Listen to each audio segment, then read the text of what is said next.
आज की क्लास में हम पढ़ेंगे वर्ण। वर्ण क्या होते हैं?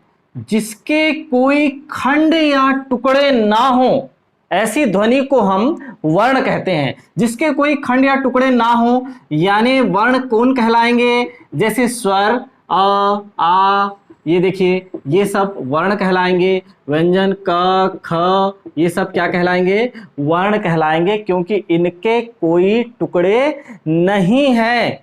ये सबसे सूक्ष्मतम ध्वनि है, इसलिए ये वर्ण कहलाते हैं। तो वर्ण के भेद देखिए, वर्ण के दो भेद हैं।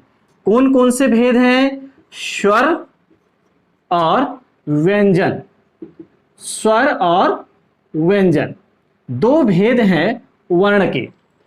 अब हम स्वर को देख लेते हैं कि स्वर वास्तव में हिंदी वर्णमाला में कुल मिला के 11 स्वर हैं, और 11 स्वर में से जो ह्रस्व स्वर है, पहला जो प्रकार है ह्रस्व स्वर और दूसरा प्रकार है दीर्घ स्वर। दीर्घ स्वर सीधे जैसे बोल रहे हैं कि ह्रस्व स्वर में एक मात्रा होती है। ह्रस्व स्वर ऐसे स्वर जो एक मात्रिक हो। एक मात्रिक स्वर कौन कौन से हैं? तो ह्रस्व स्वर हैं अ, ई, उ, री। ये क्या है? ह्रस्व स्वर हैं।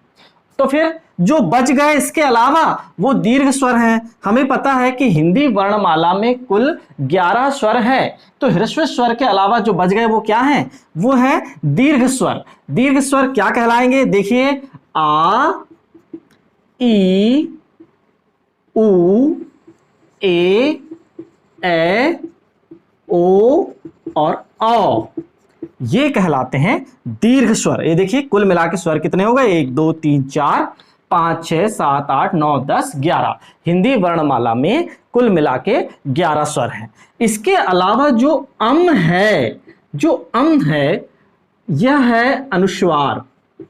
क्या है? अनुस्वार है। और आह जो है वह क्या है? विसर्ग है।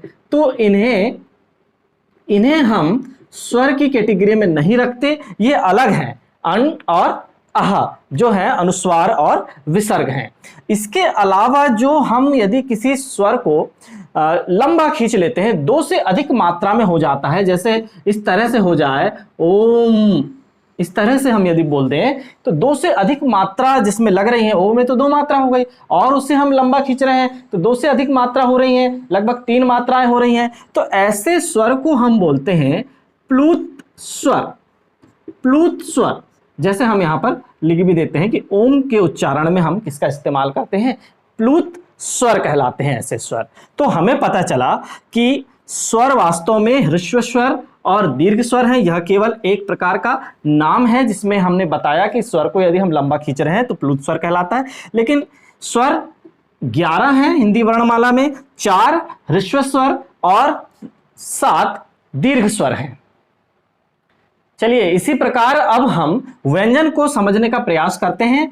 व्यंजन जो है कुल मिलाकर 33 हैं, और भी उसमें संयुक्त और मिश्र व्यंजन जुड़ जाते हैं। तो सबसे पहले जो 33 व्यंजन हैं वो कौन कौन से हैं उन्हें हम समझते हैं। कौन कौन से हैं 33 व्यंजन? तो सबसे पहले हम इन्हें वर्ग के रूप में लिख लेंगे।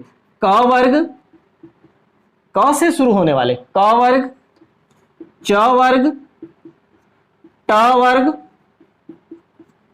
त वर्ग और प वर्ग। सबसे पहले ये ध्वनि के आधार पर व्यंजन को 5 वर्ग में हमने बांट दिया है। तो देखिए क वर्ग, च वर्ग, ट वर्ग, त वर्ग और प वर्ग। कचट तप हम ऐसा याद रख सकते हैं। क वर्ग में कौन कौन आएंगे? क, ख, ग, घ, अंग, ये आएंगे हमारे क वर्ग में। फिर ख वर्ग, च वर्ग में देखिए च वर्ग में कौन कौन आएंगे? च से ही शुरू होगा, छ, ज, झ, य।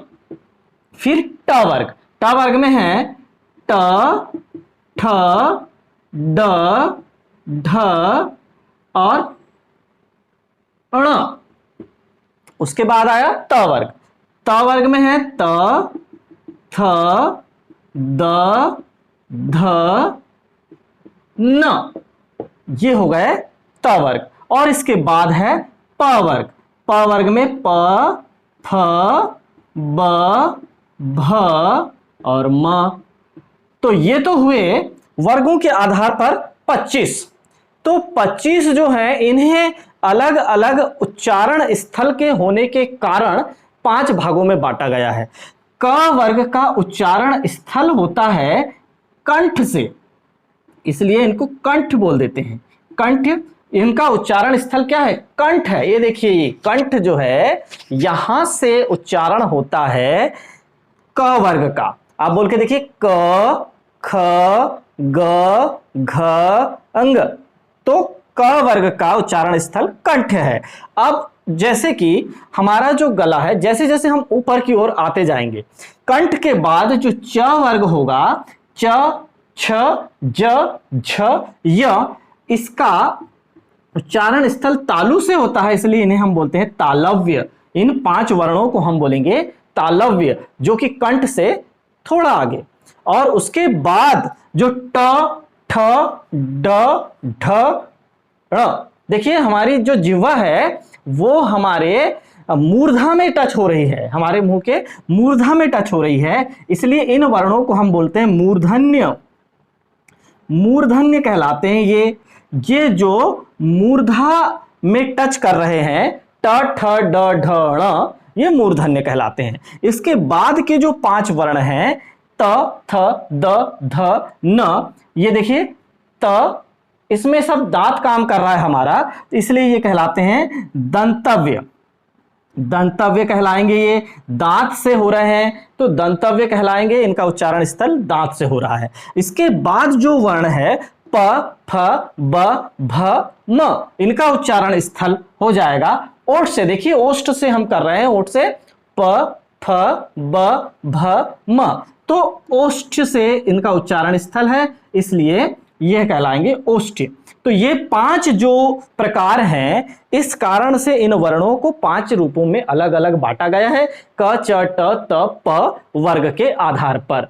इसके बाद जो वर्ण आते हैं, चूंकि हमने यहां पर 33 वर्ण बताया है और ये तो अभी 25 हुए, इसके बाद जो वर्ण आते हैं वो देखिए क्या कहलाते हैं? अंतःस्थ कहलाते हैं। अंतःस्थ कौन है? देखिए य, र, ल और व, य, र, ल और व, ये कहलाते हैं अंतःस्थ।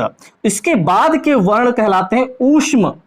ऊष्म व्यंजन कौन से कहलाएंगे? ऊष्म, ऊष्म व्यंजन कहलाएंगे श, शक्कर वाला स, फिर षटकोण वाला स, फिर शरोते वाला स और फिर ह, श, श, स, ह, ये कहलाएंगे हमारे ऊष्म व्यंजन।